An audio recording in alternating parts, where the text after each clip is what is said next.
Le respect des animaux et de la création n'est pas un simple choix éthique ou une tendance écologique. C'est une obligation spirituelle inscrite dans les enseignements de l'islam. Yopachin, les animaux, des créatures de Dieu. Dans le Coran, Allah mentionne souvent les animaux pour nous enseigner des leçons, illustrer sa sagesse ou montrer sa puissance créatrice. Par exemple, il dit « Il n'est point de bête sur terre, ni d'oiseau volant de ses ailes, qui ne soit comme vous en communauté. » Surat Al-An'am 638. Cela signifie que les animaux vivent en communauté, obéissent à leurs lois naturelles et sont eux aussi soumis à la volonté divine.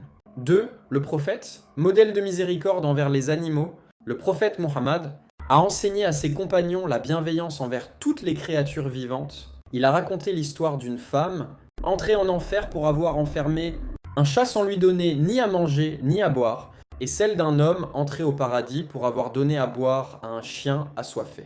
Cela montre que chaque geste envers les animaux est observé et récompensé ou puni.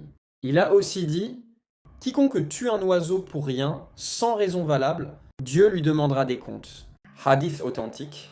3. L'abattage en islam, entre nécessité et respect. Même dans le cas de l'abattage, l'islam prescrit des règles strictes et pleines de compassion. L'animal ne doit pas voir le couteau. Il ne doit pas être abattu devant d'autres animaux. Il faut prononcer le nom d'Allah et agir rapidement pour réduire la souffrance. Cela prouve que l'éthique animale est ancrée dans la spiritualité islamique, même lorsqu'on en fait usage pour se nourrir. 4. Le respect de toute la création. Respecter les animaux, c'est aussi respecter la nature dans son ensemble, les arbres, les rivières, les montagnes. Tout est signe d'Allah, ayatullah, et doit être préservé. Le prophète interdisait de détruire les arbres inutilement, de gaspiller l'eau, même au bord d'un fleuve, et appelait à la modération dans toute consommation. Dans une époque où la surconsommation et l'exploitation excessive de la nature provoquent la destruction de l'environnement, l'islam nous rappelle que chaque créature a des droits. Le respect des animaux et de la création n'est pas une option. C'est un acte d'adoration, un témoignage de foi et une voie vers la proximité divine. Merci d'avoir regardé la vidéo.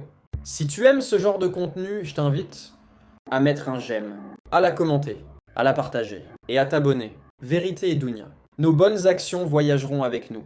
Le reste restera ici. À bientôt pour d'autres nouvelles aventures.